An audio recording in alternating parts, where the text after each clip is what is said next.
20వ శతాబ్దపు ప్రఖ్యాత ప్రసంగకర్తగా, అపూర్వ ఆలోచనా శక్తిగా పేరు తెచ్చుకున్న జిడ్డు కృష్ణమూర్తిగారిని ఒక సందర్శకుడు అడిగిన ప్రశ్న: నేను మృత్యువుకు భయపడుతున్నాను, నాకు ఏదైనా నిర్దిష్టమైన తరుణోపాయం చూపించగలరా అని. దానికి కృష్ణమూర్తిగారిచ్చిన సమాధానం యథాతథంగా కాకపోయినా మూలభావం చెడకుండా సరళంగా చెప్పే ప్రయత్నం చేస్తాను. మీకు తెలిసినవి, మీరు పోగుచేసుకున్నవి అన్నీ మృత్యువుతో తుడిచిపెట్టుకుపోతాయని, వాటన్నింటినీ వదిలి వెళ్ళిపోవాల్సొస్తుందని భయపడుతున్నారు కదా. జీవించి ఉండగానే వాటన్నింటినీ పూర్తిగా వదిలేయండి. అవన్నీ పోయిన తర్వాత ఏర్పడే మహాశూన్యంతో, అగోచరంతో, అవ్యక్తంతో ఉండిపోండి. ఇంకా వేరే మృత్యువంటూ ఏమీ ఉండదు. నువ్వు అంటే కనిపించే వ్యక్తమైన వాటి అన్నింటి ఫలితంగా ఏర్పడ్డ నువ్వు, అటువంటి నీవు నీకు తెలియని, అనుభవం కాని మృత్యువులోకి ప్రవేశించడం అనేది గొప్ప సంగతి. దాన్ని నువ్వు జీవించి ఉండగానే జరగని, ఆరోగ్యంగా, ఆనందంగా, సజీవంగా ఉండగానే మృత్యుగృహంలోకి ప్రవేశించడం అనేది తెలిస్తే ఇంక మృత్యుభయం ఉండదు. అది సుఖప్రదమైందా, దుఃఖభూయిష్టమైందా అని ఆలోచించొద్దు. మృత్యుగృహంలోకి ప్రవేశించడమే ముఖ్యం. మనసు ప్రతి అనుభవం తరువాత దాన్ని నిలువ చేసుకోకుండా ప్రతిక్షణం గతానికి మరణించగలిగితే మృత్యువుకు వేరే నిర్వచనం అవసరం లేదు. ఇదండి ఆయనిచ్చిన సమాధానం.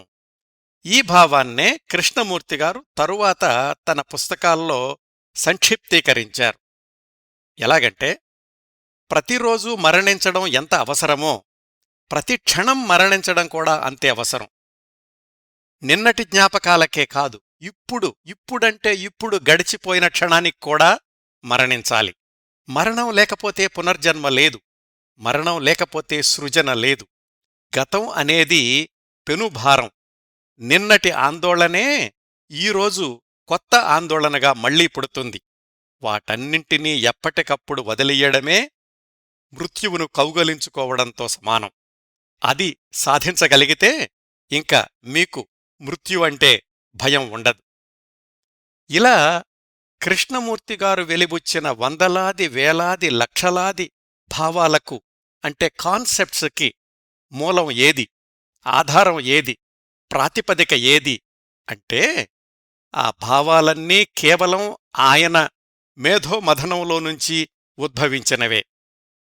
సాధారణంగా ఏదైనా నూతన ఆవిష్కరణ చెయ్యాలన్నా, చిక్కు సమస్యలకు పరిష్కారం కనుక్కోవాలన్నా శాస్త్రవేత్తలు, సైంటిస్టులైతే ప్రయోగాలు కొనసాగిస్తారు.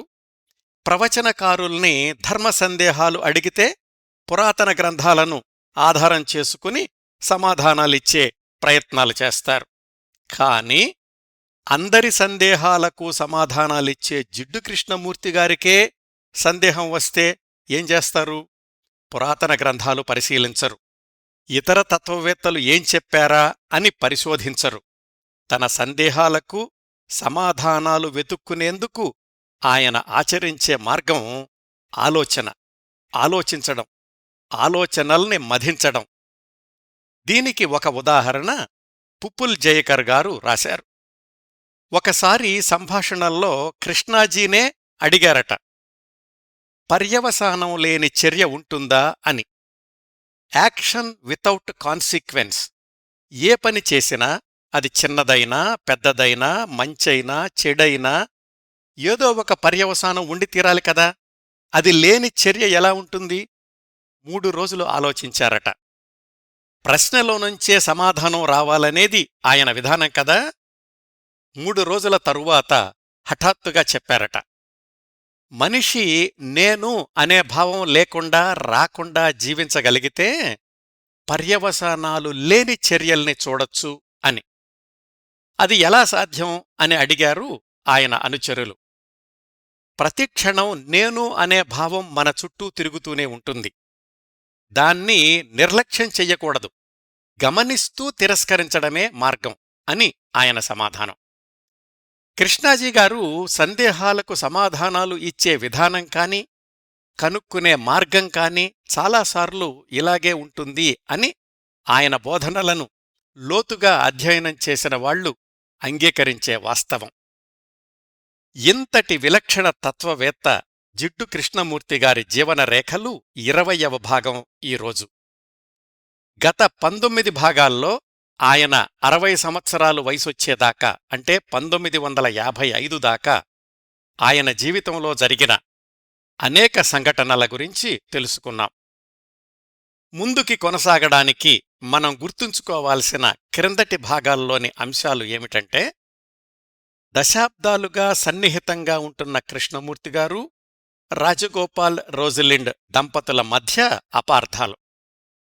కృష్ణమూర్తిగారు తమ పరిధుల్లోనుంచి దాటిపోతున్నారు అనేది రాజగోపాల్ రోజలిండ్ దంపతుల అనుమానం అయితే, రాజగోపాల్ రోజలిండ్ వాళ్ళిద్దరికీ కూడా ఒకరంటే ఒకరికి సరిపడడం లేదు. వ్యక్తిగత సమస్యల వల్ల సఖ్యంగా లేరు. మనం చెప్పుకున్న ఇంకొక విషయం ఏమిటంటే, కృష్ణమూర్తిగారు మాతృ సమానురాలిగా ప్రేమిస్తున్న ఎమిలీ లూటెన్స్ రాసే పుస్తకంలో తన గురించి, తన తమ్ముడు నిత్యా గురించి రాస్తున్న భాగాలకు కృష్ణమూర్తిగారు అభ్యంతరం చెప్పి ఆ పుస్తకం ప్రచురణ ఆపెయ్యమని చెప్పారు అన్న అంశం దగ్గర క్రిందటి భాగాన్ని ఆపాం. ప్రస్తుతానికి మన కథనం 1955 మొదట్లో ఉంది. కృష్ణమూర్తిగారి వయసు 60వ సంవత్సరం నడుస్తోంది. టైమ్ లైన్లో కథనాన్ని ముందుకు తీసుకెళ్లబోయే ముందు మరికొన్ని విషయాలు చెప్తానండి. మీరు జాగ్రత్తగా గమనిస్తే గత 3-4 భాగాల్లో చాలామంది కొత్త వ్యక్తులు కృష్ణమూర్తిగారి జీవన ప్రయాణంలో కలిశారు, ఆయనతో కలిసి నడుస్తున్నారు. ఇంతకు ముందు కూడా చెప్పాను, ఇలా కృష్ణమూర్తిగారికి పరిచయమై ఆయన ప్రయాణంలో భాగమైన వాళ్లు చాలామందంటే చాలామంది ఉన్నారు. వాళ్లల్లో మన కథనానికి అవసరమైన కొంతమందిని మాత్రమే పరిచయం చేస్తున్నాను అని కూడా చెప్పాను. ఈ సందర్భంలో సుమారుగా ఆ సంవత్సరాల్లోనే కృష్ణమూర్తిగారికి పరిచయమై ఆయన ప్రయాణాల్లో ప్రముఖ పాత్ర పోషించిన మరొక 2 మహిళల్ని పరిచయం చేస్తాను. క్రిందటి భాగాల్లో ప్రస్తావించుకున్న పుప్పుల్ జయకర్, నందిని మెహతాల కథనం సరళంగా ఉండడానికని ఈ 2 ప్రసక్తి అప్పుడు తీసుకురాలేదు, ఇప్పుడు తెలుసుకుందాం. వీరిలో మొదటివారు సునంద పట్వర్ధన్. కృష్ణమూర్తిగారికి పుప్పుల్ జయకర్, నందిని మెహతాలు పరిచయమైన 1947 చివరి రోజుల్లోనే సునంద కూడా కృష్ణమూర్తిగారిని కలుసుకోవడానికి మద్రాసు వచ్చారు. అప్పటికి ఆమె వయసు 25 సంవత్సరాలు, ఇంకా వివాహం కాలేదు. చాలా తెలివిగలమ్మాయి. లా చదువుతూ ఫారిన్ సర్వీసెస్ పరీక్షల కోసమని సిద్ధమవుతున్నారు. తమిళ సంప్రదాయ కుటుంబానికి చెందిన సునంద తండ్రి థియోసాఫికల్ సొసైటీ అభిమాని. ఆ పరిచయంతో కృష్ణమూర్తిగారికి అభిమానిగా మారాడు ఆయన. ఆ విధంగా తండ్రితో కలిసి కృష్ణమూర్తిగారిని కలుసుకోవడానికి వెళ్లి ఆయన ప్రసంగాల పట్ల ఆకర్షితురాలయ్యింది సునంద. బృంద సమావేశాలు పూర్తయ్యాక కూడా ఆయనతో సంభాషిస్తూ ఉండిపోయేది. ఆయన బూట్లు పాలిష్ చేసుకునేటప్పుడు, నిశ్శబ్దంగా ఉత్తరాలు రాస్తున్నప్పుడు ఆయననే గమనిస్తూ మౌనంగా ఉండేది. భవిష్యత్ కలల గురించి, వ్యక్తిగత సమస్యల గురించి స్వేచ్ఛగా ఆయనతో చర్చిస్తూ ఉండేది సునంద. కృష్ణమూర్తిగారు, జీవితంలో స్థిరపడడానికి ఇంకా చాలా సమయం ఉంది, ఇప్పటిదాకా మద్రాసుకే పరిమితమైపోయిన నీ జీవితం బావిలో కప్పలాగా ఉంది, నువ్వు ప్రపంచాన్ని చూడాలి, అవగాహన చేసుకోవాలి. నేను ప్రసంగాలనివ్వడానికి బొంబాయి, బెంగుళూరు, పూనా వెళ్తున్నాను, నువ్వు కూడా ఆ సమావేశాలకు హాజరుకా అని ఆహ్వానించారు. ఆయన చూపించిన ఆప్యాయత, వ్యక్తిగత శ్రద్ధకు ఆ భవోద్వేగాల ప్రవాహంలో కొట్టుకుపోయారు సునంద. ఇతర నగరాల్లో ఆయన ప్రసంగాలకు హాజరై శ్రద్ధగా వినేవాళ్లు. కృష్ణమూర్తిగారి ప్రసంగాలు బెంగుళూరులో జరిగినప్పుడు ఒక యువ బృందం ఏర్పడింది. వాళ్లల్లో ఒక సభ్యురాలయ్యింది సునంద. బెంగుళూరు నుంచి వాళ్లు వెళ్లిపోబోయే ముందు కృష్ణమూర్తిగారు సునందకు రూపాయల నగదు, ఒక శాలువ బహుమతిగా ఇచ్చారు. ఇది బహుమతి కాదు, నువ్వు ఇంటి పరిమితుల్ని దాటి బయట ప్రపంచంలోకి అడుగుపెట్టాలి అని సూచించే లాంఛనప్రాయమైన ఆశీర్వాదం అన్నారాయన. కృష్ణమూర్తిగారు ఎవరికైనా అలా వస్తువులు అంటే మెటీరియలిస్టిక్ థింగ్స్ బహుమతిగా ఇవ్వడం అదే మొదటిసారి అని రాశారు పుప్పుల్ జయకర్. అలా ఢిల్లీలో ఆయన ప్రసంగాలకు హాజరైనప్పుడు అక్కడ పమా పట్వర్ధన్ అనే యువకుడితో పరిచయమైంది సునందగారికి. పమా పట్వర్ధన్ అన్నయ్యలు రావు సాహెబ్ పట్వర్ధన్, అచ్యుత్ పట్వర్ధన్. వాళ్ళిద్దరూ అప్పటిదాకా అంటే 1948 ప్రాంతాల దాకా భారతదేశ రాజకీయాల్లో కీలకమైన పాత్ర పోషించారు. స్వాతంత్ర్యం వచ్చాక రాజకీయాలకు దూరంగా ఆధ్యాత్మిక మార్గంలోకి మళ్లీ కృష్ణమూర్తిగారి అభిమానులయ్యారు. అన్నయ్యలతో కలిసి కృష్ణమూర్తిగారి ప్రసంగాలకు హాజరైన పమా పట్వర్ధన్ ఆ సమావేశాలకు వస్తున్న సునందను చూసి ఇష్టపడ్డారు. వాళ్ళిద్దరూ వివాహం చేసుకోవాలనుకున్నారు. కృష్ణమూర్తిగారికి చెప్తే ఆయన ఆశీర్వాదాలందిస్తున్నాను అన్నారు. ఆ తరువాత రోజుల్లో భార్యాభర్తలిద్దరూ కృష్ణమూర్తిగారి అనుచరులుగానే జీవితాంతం కొనసాగారు. కృష్ణమూర్తిగారి జీవితంలో సునంద పట్వర్ధన్ ప్రత్యేక స్థానం ఏమిటంటే, సుమారు 1950 ప్రాంతాలలో ప్రారంభించి ఆయన చనిపోయే 1986 దాకా ఆయనకు ఇండియాలో వ్యక్తిగత కార్యదర్శిగా అంటే పర్సనల్ సెక్రటరీగా పనిచేశారు. తన విధుల్లో భాగంగా ఆమె పోషించిన కీలకమైన పాత్ర కృష్ణమూర్తిగారి ప్రసంగాలను వింటూ షార్ట్ హ్యాండ్లో రాసుకోవడం, వాటిని టైప్ చేసి ఆయనతో కూర్చుని పొరపాట్లు సరిదిద్ది వాటిని భద్రపరచడం. కృష్ణమూర్తిగారు ఇండియాలో లేనప్పుడు సామాజిక కార్యక్రమాల్లో ఎక్కువగా పాల్గొనేవారు సునంద, ఆమె భర్త. సునంద కొన్నాళ్లు పూనాలో లెక్చరర్గా కూడా పనిచేశారు. ఆమె భర్త పమా పట్వర్ధన్ కూడా తర్వాత రోజుల్లో భారతదేశంలో కృష్ణమూర్తి ఫౌండేషన్ కార్యకలాపాల్లో కీలకమైన పాత్ర పోషించారు. ఓ 25 తర్వాత కృష్ణమూర్తిగారికి రాజగోపాల్కు మధ్య వివాదాలు తీవ్రతరమైనప్పుడు ఈ సునంద పట్వర్ధన్ దంపతులే మద్రాసులోని వసంత విహార్ భవనానికి రక్షణగా నిలిచారు. ఇలా సునంద, పుప్పుల్, నందిని మొదలైనవారు పరిచయమైన కొద్ది నెలలకే రాజగోపాల్ కృష్ణమూర్తిగార్ల మధ్యలో వివాదాలకు బీజం పడింది. తరువాతి సంవత్సరాల్లో రాజగోపాల్ మీద ఆధారపడకుండా కృష్ణమూర్తిగారు సొంతంగా నిలదొక్కుకోడానికి ఈ కొత్త పరిచయాలన్నీ ఆయనకు భారతదేశంలో రక్షణ కవచంలాగా నిలిచాయి. కృష్ణమూర్తిగారి జీవితానికి సంబంధించిన ఎన్నో వ్యక్తిగత అంశాలను పదిలపరచడంలో సునంద పట్వర్ధన్ కీలకమైన పాత్ర పోషించారు. ఆమె జీవిత చరమాంకంలో a vision of the sacred, my personal journey with Krishnamurti అని చిన్న పుస్తకం కూడా రాశారు ఆమె.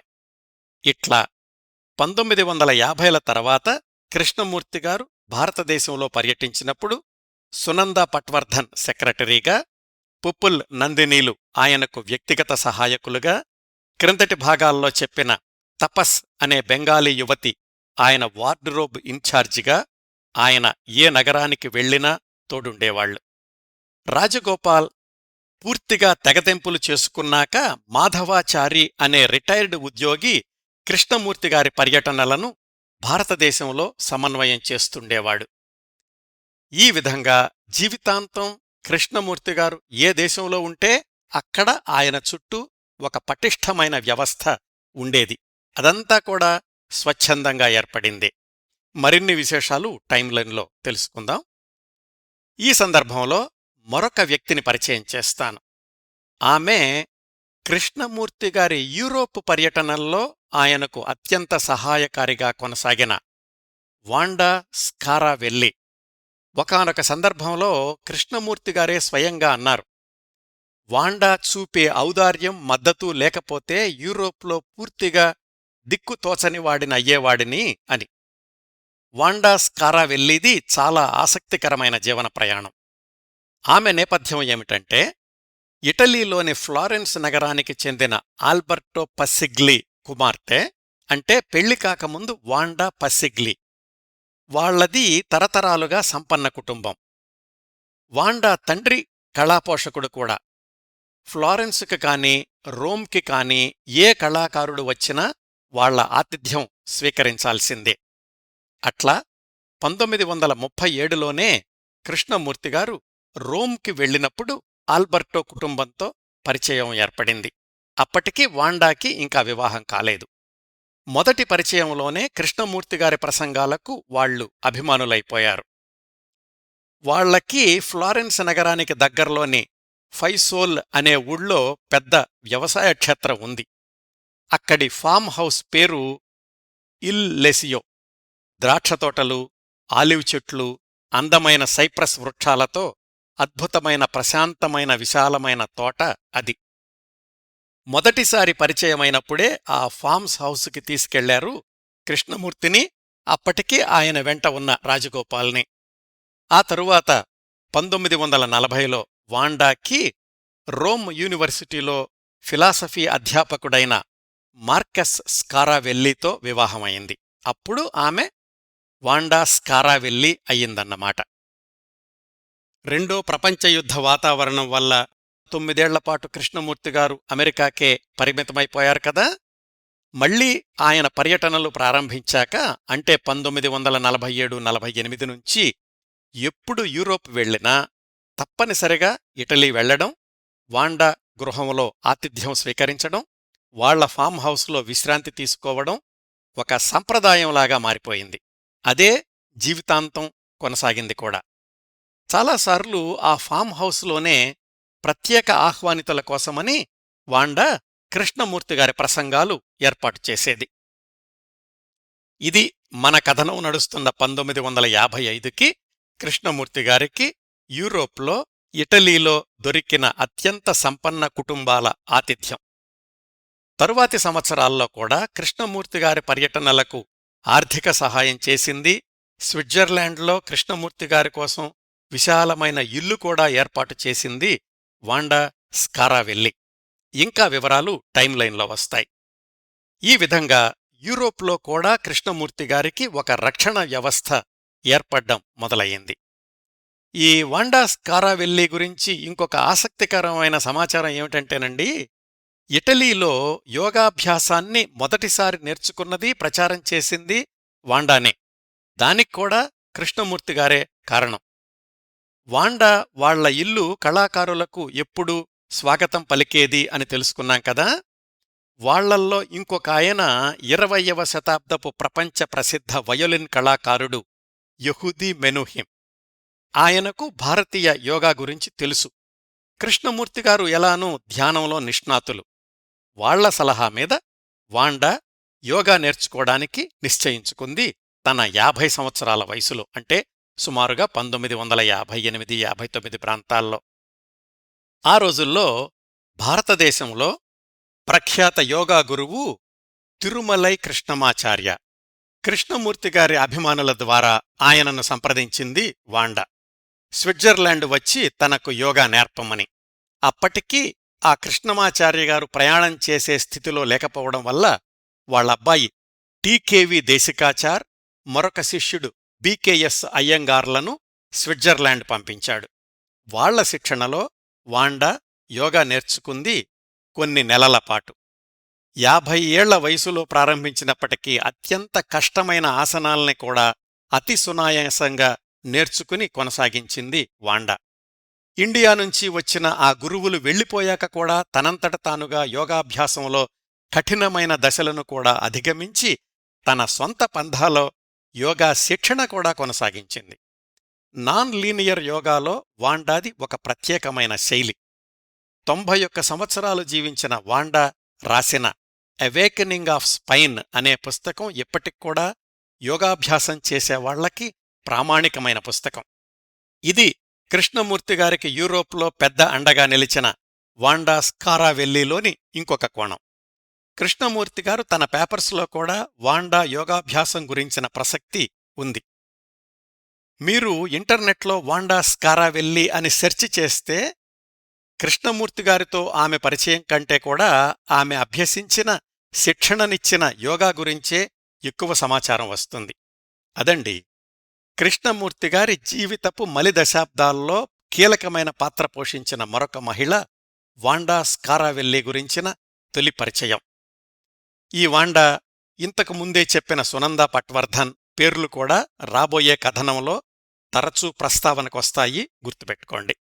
ఇంకా ఇప్పుడు మనం ప్రధాన కథనాన్ని 1955 నుంచి ముందుకు తీసుకెళ్దాం. ఇక్కడ్నుంచి మరొక 20 ఏళ్లపాటు కృష్ణమూర్తిగారి జీవనరేఖల్లో ఎక్కువగా కనిపించేది, వినిపించేది రాజగోపాల్, రోజలిండ్లతో విభేదాలు, తరచూ ఆయన అనారోగ్యం, మరికొన్ని కీలకమైన కొత్త పరిచయాలు, ప్రముఖులతో సమావేశాలు. వివరాల్లోకి వెళదాం. 1955 చివర్లో కృష్ణమూర్తిగారు, రాజగోపాల్ కలిసి ఆస్ట్రేలియా వెళ్లారు. అంతర్గత విభేదాలు ఉన్నప్పటికీ రాజగోపాల్ కృష్ణాజీని పూర్తిగా వదిలిపెట్టలేదు. ఆస్ట్రేలియా ప్రసంగాలు పూర్తయ్యాక ఇండియా వెళ్లాలి అనేది వాళ్ల మొట్టమొదటి ప్రణాళిక. అయితే రాజగోపాల్ మాత్రం తన మనసు మార్చుకుని అమెరికా వెళ్ళిపోతాను అన్నాడు. ఈ విషయం తెలిసిన అమెరికాలోని రోజలిండ్ ఆస్ట్రేలియా వచ్చి కృష్ణమూర్తిగారిని కలుసుకుంది, ఇండియా ప్రయాణంలో ఆయనకు తోడుగా ఉండడానికి. అది కృష్ణాజీ మీద ఆమెకు ఇంకా కొనసాగుతున్న అభిమానం కావచ్చు, లేదా ఇండియాలో కృష్ణమూర్తిగారి కొత్త స్నేహ బృందాన్ని చూద్దాము అనే కుతూహలం కావచ్చు. కృష్ణమూర్తిగారు, రోజలిండ్ ఆస్ట్రేలియా నుంచి వారణాసి మీదుగా మద్రాసు చేరుకున్నారు 1955 చివరికి. అక్కడ్నుంచి 4-5 నెలలపాటు కృష్ణమూర్తిగారితోనే కలిసి ప్రయాణించింది రోజలిండ్ భారతదేశంలో. ఇండియాలో ఆయనకు సెక్రటరీగా పనిచేస్తున్న సునందా పట్వర్ధన్ అంటే మంచి అభిప్రాయం ఏర్పడింది రోజలిండ్కి. చాలా సంవత్సరాల తర్వాత రోజలిండ్ ఇండియా రావడం 1955లో. దివ్యజ్ఞాన సమాజం రోజుల్లో ఆమెకు పరిచయమై ఇంకా కృష్ణమూర్తిగారితోనే కొనసాగుతున్న బొంబాయి, మద్రాసుల్లోని మిత్రుల్ని కలుసుకుంది ఆమె. అయితే రాజగోపాల్ ప్రవర్తనలాగానే కృష్ణమూర్తిగారు, తాను ఇద్దరే ఉన్నప్పుడు ఆయనతో వాదనల్లోకి దిగేది రోజలిండ్. మీరు మారిపోయారు, కారణం చెప్పండి అంటూ. సహజంగానే కృష్ణమూర్తిగారు మౌనంగా ఉండేవాళ్లు. ఆయన మాట్లాడకపోవడం రోజలిండ్కి మరింత చిరాకు తెప్పించేది. వాళ్ల గదిలో నుంచి రోజలిండ్ గొంతు మాత్రమే బయట వాళ్లకు వినిపించేది. ఈ సందర్భాల గురించి కృష్ణమూర్తిగారు తర్వాత రోజుల్లో పుప్పుల్ జైకర్తో చెప్పారట. ఆమె ఎంత అరిచినా, ఏమన్నా నేను ప్రతిస్పందించేవాడిని కాదు, కేవలం పరిశీలిస్తూ ఉండిపోయేవాడిని. No reaction, just observation. ఆమెది ప్రత్యర్థి లేని పోరాటమయ్యేది. ద అదర్ ఈజ్ వ్యానిష్డ్ అని. కృష్ణమూర్తిగారు ఎవరి ప్రభావంతో తమ పట్టులోనుంచి జారిపోతున్నారో తెలుసుకోవాలని రోజలిండ్ పట్టుదల. బొంబాయి ప్రయాణంలో పుప్పుల్ జైకర్, నందినీ మెహతాలను చూసింది, కాని దగ్గర కాలేకపోయింది. వాళ్ల పరిచయం నుంచి కృష్ణమూర్తిగారు స్వతంత్రంగా వ్యవహరిస్తున్నారు అని రోజలిండ్ అనుమానం. కృష్ణమూర్తిగారిని బలవంతం మీద అజంతా, ఎల్లోరా గుహల పర్యటనలకు తీసుకెళ్ళింది. మొత్తానికి ఈ విధంగా 4-5 నెలలపాటు కృష్ణమూర్తిగారితో వాదించి, ఒక విధంగా ఆయనను వేధించి 1956 ఏప్రిల్ ప్రాంతాల్లో అమెరికా వెళ్ళిపోయింది రోజలిండ్. అప్పట్నుంచి కృష్ణమూర్తిగారు మరొక 4 ఏళ్లపాటు అమెరికా వెళ్లలేదు. సంవత్సరంలో సగభాగం యూరోప్లో, మిగతా సగభాగం ఇండియాలో ఉండేవాళ్లు. ఆ సంవత్సరాల్లో రాజగోపాల్ అప్పుడప్పుడు అమెరికా నుంచి వచ్చి ఇండియాలో కాని, యూరోప్లో గాని కృష్ణాజీని కలుసుకుంటూ ఉండేవాడు. ఇంకా తరువాతి అంశం, 1956 ప్రాంతాల్లో కృష్ణమూర్తిగారితో భారతదేశంలో 2 ప్రముఖులు సమావేశమవడం గురించి తెలుసుకుందాం. వారిలో ఒకరు అప్పటి టిబెట్ ప్రధాన పాలకుడు 14వ దలైలామా టెన్జిన్ గ్యాట్సో. బహుశా ఆ రోజుల్లో కృష్ణమూర్తిగారిని కలుసుకుని ఇంకా జీవించి ఉన్న ప్రముఖుడు ఈయన ఒక్కరేనేమో. ప్రస్తుతం దలైలామా వయసు 91 సంవత్సరాలు. 1956 డిసెంబర్లో కృష్ణమూర్తిగారిని కలుసుకునే సమయానికి ఆయన వయసు 21 సంవత్సరాలు. అప్పట్లో టిబెట్ అంతటికీ ఆయనే ప్రభువు. టిబెట్లోని చాలా తక్కువ మందికి దర్శనమిచ్చేవాడు. 1956 డిసెంబర్లో భారతదేశ పర్యటనకు వచ్చినప్పుడు ఆయన కార్యక్రమాలన్నీ సాహిబ్ పంత్ అనే ఆయన చూస్తుండేవాడు. ఈ సాహిబ్ పంత్కి కృష్ణాజీ గారు మంచి పరిచయం. దలైలామా మద్రాసులో రాజ్ భవన్లో విడిది చేసినప్పుడు ఆ సమయానికి కృష్ణమూర్తిగారు కూడా మద్రాసులోని తన అధికార భవనం వసంతవిహార్లో ఉన్నారు. కృష్ణమూర్తిగారిని కలుసుకుంటే బావుంటుంది అని సాహిబ్ పంత్ దలైలామాకి చెప్పారు. కాని దలైలామా పర్యటన అంటే అత్యంత భద్రతా వలయం మధ్యలో సాగుతుంది. ఆయన ఎప్పుడు ఎక్కడికెళ్లాలి అనేది చాలా ముందుగానే నిర్ణయించబడుతుంది. పైగా బయటకు వెళ్లాలంటే మందీ మార్బలం ఉండాలి. కఠినమైన ప్రోటోకాల్స్ ఉంటాయి. అన్నింటినీ కాదని ఆ 21 దలైలామా స్వయంగా వసంతవిహార్కి వెళ్లారు. దలైలామా కృష్ణమూర్తి వాళ్ళిద్దరి కలయిక అత్యంత ఉద్విగ్నభరితమైన సన్నివేశం. 61 సంవత్సరాల అవిశ్రాంత ప్రసంగకర్తను చూడడానికి 21 సంవత్సరాల ప్రతిష్టాత్మక దలైలామా స్వయంగా వెళ్లడం ఎవ్వరూ నమ్మలేని నిజం. కృష్ణమూర్తిగారు అందర్నీ ఆహ్వానించినట్లే దలైలామాని కూడా ఆహ్వానించారు. ప్రత్యేకమైన ఉద్వేగం, ఎగ్జైట్మెంట్ ఇలాంటివేమీ లేవు కృష్ణాజీ ముఖంలో. కృష్ణాజీకి దలైలామా వేసిన మొదటి ప్రశ్న, sir, what do you believe in? మీరు దేనిని విశ్వసిస్తారు అని.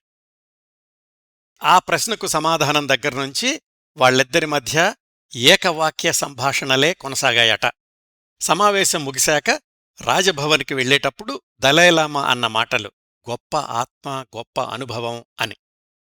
మరోసారి మిమ్మల్ని కలుస్తాను అన్నారు, కానీ ఆ తర్వాత వాళ్ళిద్దరూ మళ్ళా కలుసుకున్న దాఖలాలు లేవు. ఇంకా దలైలామా కృష్ణమూర్తిగారిని కలుసుకోవడానికి కొద్ది సంవత్సరాల క్రిందటే ఆయన్ను కలుసుకున్న మరొక ప్రముఖ వ్యక్తి, అనేక మంది భక్తులు ఆమెను దుర్గామాతకు ప్రతిరూపంగా భావించే ఆనందమయీ మాత. ఆమె ఢిల్లీ పర్యటనలో ఉండగా కృష్ణమూర్తిగారిని కలుసుకోవడానికి ఆయన ఉన్న బంగళాకి వచ్చారు. ఆమె గృహస్థుల ఇళ్లలోకి ప్రవేశించరు కాబట్టి వాళ్ల సమావేశానికి ఆ బంగళా గార్డెన్ వేదిక అయ్యింది. ఆనందమయీ మా ఆంగ్లంలో మాట్లాడలేరు. కృష్ణమూర్తిగారికి ఆంగ్లం తప్ప ఇంకా ఏ ఇతర భారతీయ భాష రాదు. తెలుగు ఎప్పుడో మర్చిపోయారు. అనువాదకుడి సహాయంతో మాతా ఆనందమయీ కృష్ణమూర్తిగార్ల మధ్య సంభాషణ కొనసాగింది. ఆయన్ను కలుసుకోవడానికి చాలా సంవత్సరాల క్రిందటే ఆయన ఫోటో చూశాను అని చెప్పారామె. ఆనందమయి ప్రశ్న, గురువులకే గురువైన మీరు అసలు గురువే లేడని ఎందుకంటారు అని. ప్రజలు గురువుని ఊతకర్రలాగా వాడుకుంటారు అన్నారు కృష్ణాజీ. మీ మాటలు వినడానికి ఇంతమంది వస్తున్నారు అంటే మీరు గురువే కదా అన్నారు ఆనందమయి.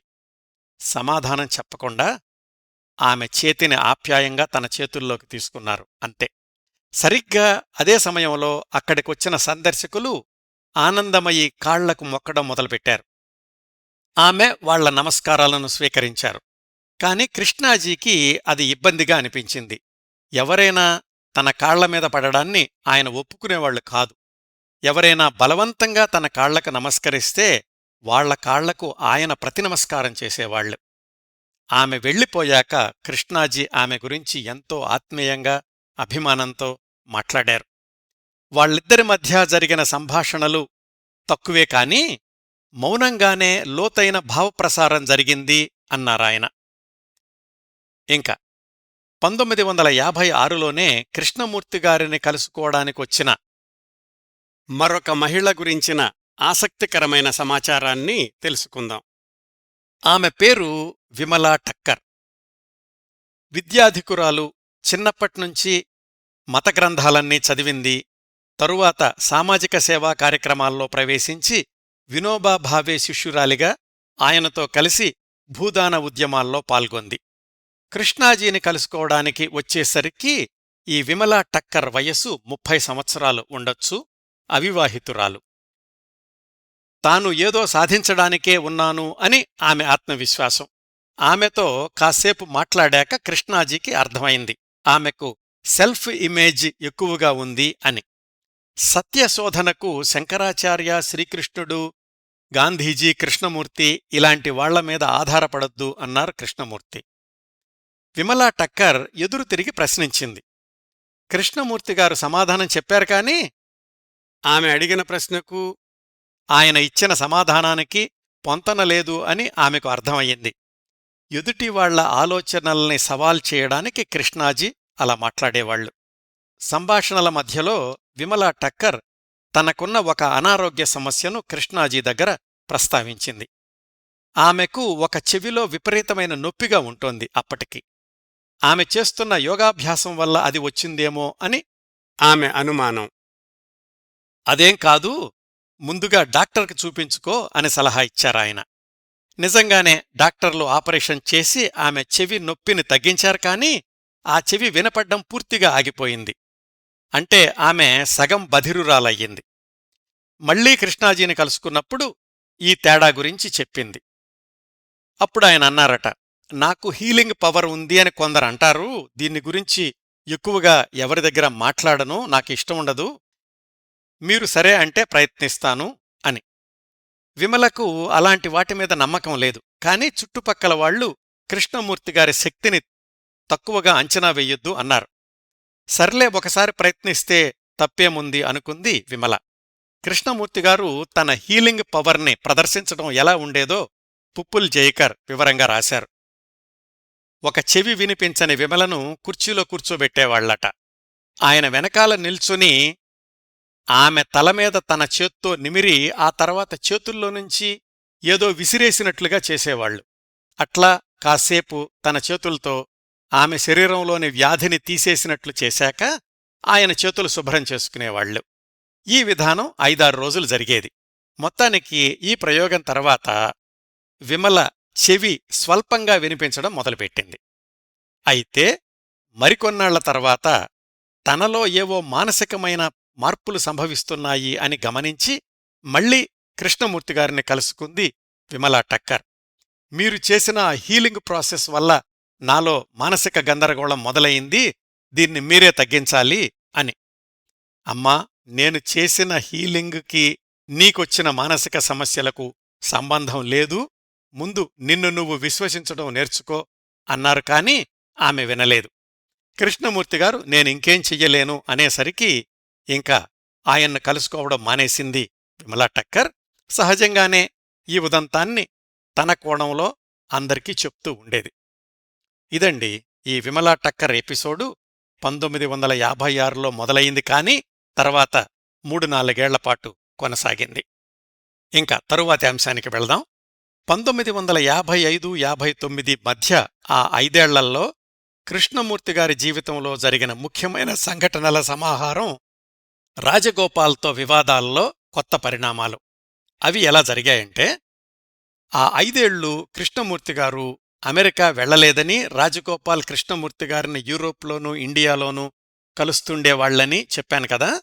అట్లా 1956లో యూరోప్లో కృష్ణాజీని కలిసినప్పుడు కొన్ని పత్రాల మీద సంతకాలు పెట్టించుకున్నాడు రాజగోపాల్. అవేమిటంటే, అప్పటికి కృష్ణమూర్తిగారి పుస్తకాల మీద ఆదాయం బాగానే వస్తోంది. ఆ పుస్తకాల ప్రచురణ అంతా కృష్ణమూర్తి రైటింగ్ ఇంక్ KWINC అనే సంస్థ తరఫున జరుగుతూ ఉండేది. దానిలో కృష్ణమూర్తిగారు, రాజగోపాల్ ప్రధాన ట్రస్టీలు. దీనికి సమాంతరంగా రాజగోపాల్ ఓహై స్టార్ ఇన్స్టిట్యూట్ అనే మరొక ట్రస్టుని స్థాపించాడు 1928 ప్రాంతాల్లో అమెరికాలో. దానికి రాజగోపాల్ ఒక్కడే ప్రధాన అధికారి, మరొక 4-5 ఆయనకు బాగా తెలిసిన వాళ్లు సభ్యులు. కృష్ణమూర్తిగారికి ఈ ఓహై స్టార్ ఇన్స్టిట్యూట్లో సభ్యత్వం లేదు. దాని గురించి ఆయన పెద్దగా పట్టించుకోలేదు ఎప్పుడు. ఇప్పుడు అంటే 1956లో KW ఇంక్ హాలెండ్ తరఫున ఉన్న ఆస్తులు, హక్కులు అన్నింటినీ కూడా ఓహై స్టార్ ఇన్స్టిట్యూట్కి బదిలీ చేస్తున్నట్లుగా కృష్ణాజీతో సంతకం పెట్టించుకున్నారు రాజగోపాల్.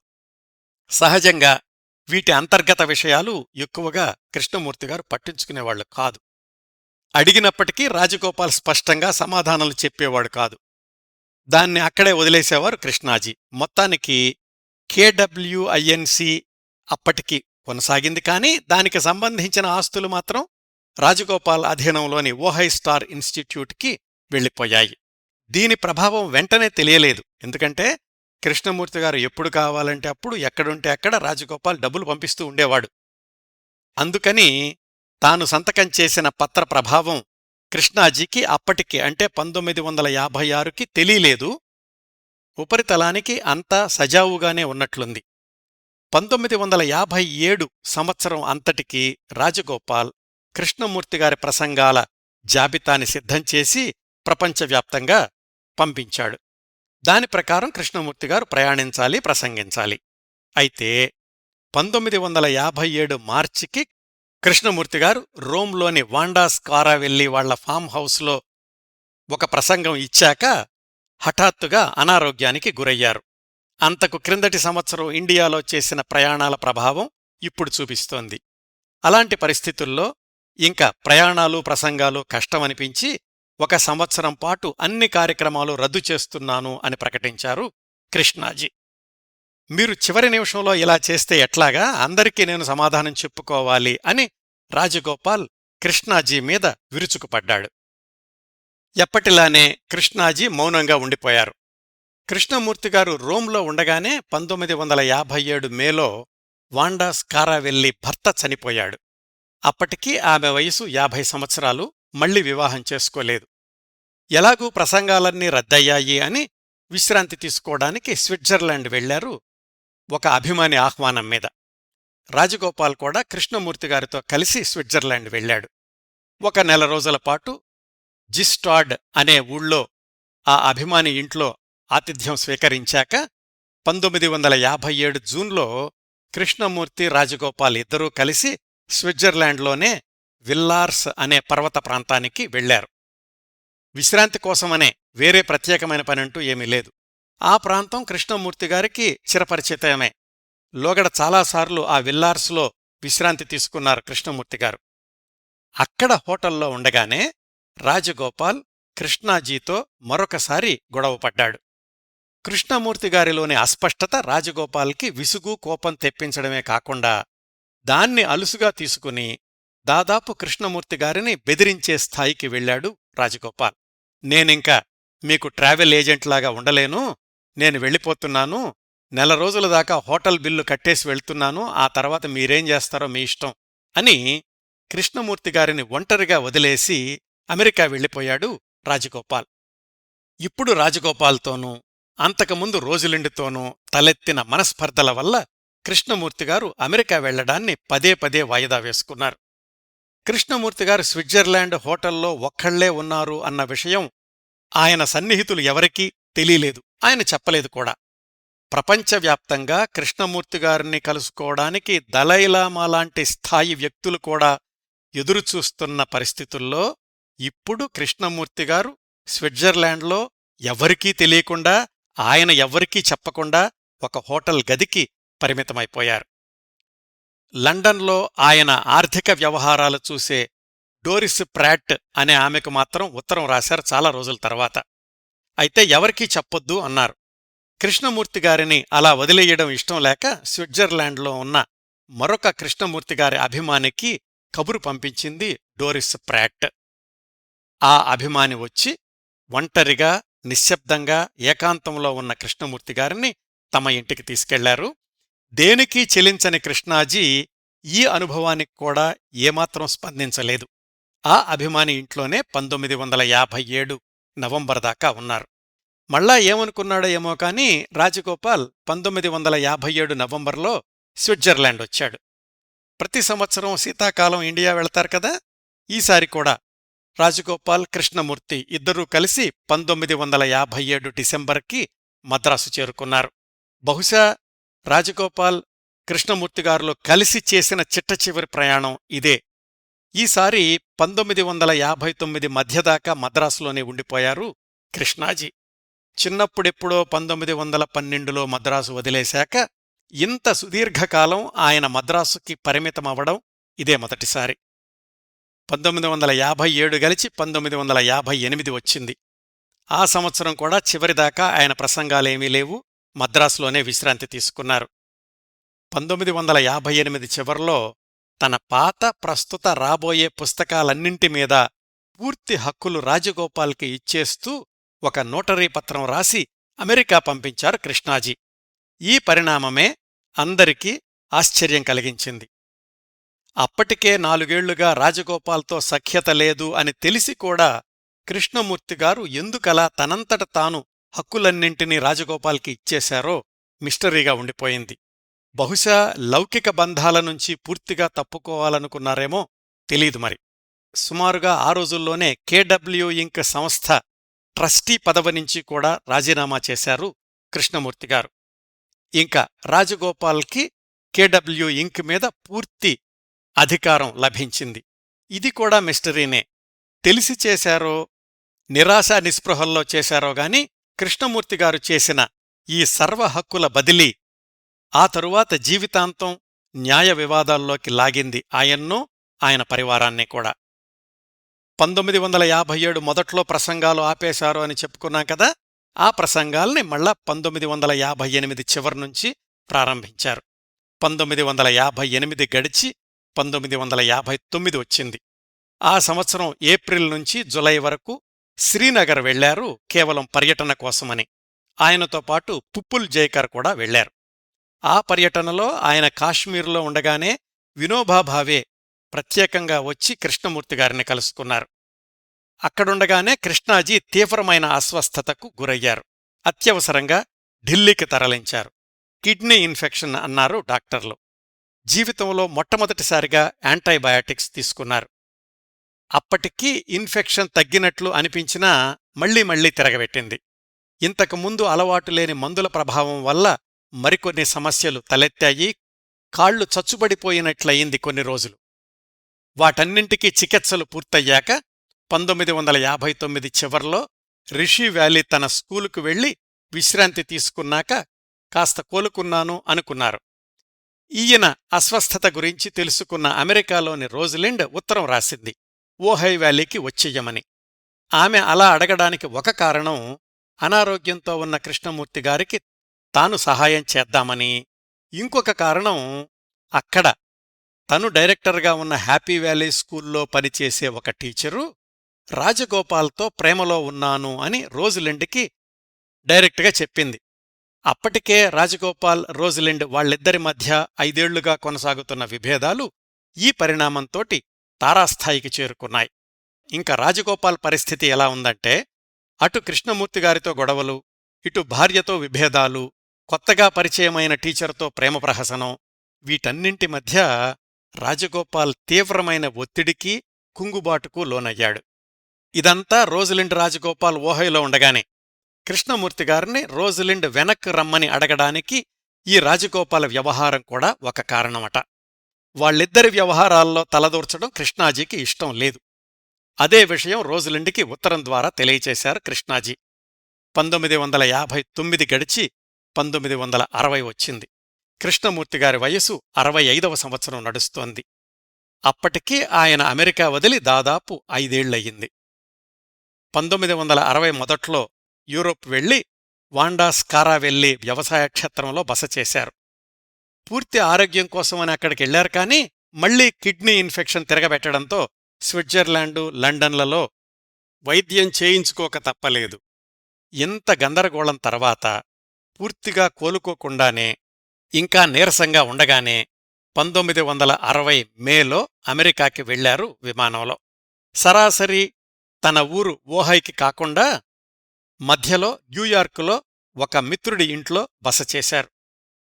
ఇక్కడ్నుంచి జరిగిన పరిణామాలు Krishnamurti versus Rajagopal, Rajagopal versus Rosalind వివాదాల్ని పతాకస్థాయికి తీసుకెళ్లాయి. వాటి గురించి కృష్ణమూర్తిగారి జీవనరేఖలు 21వ భాగంలో తెలుసుకుందాం.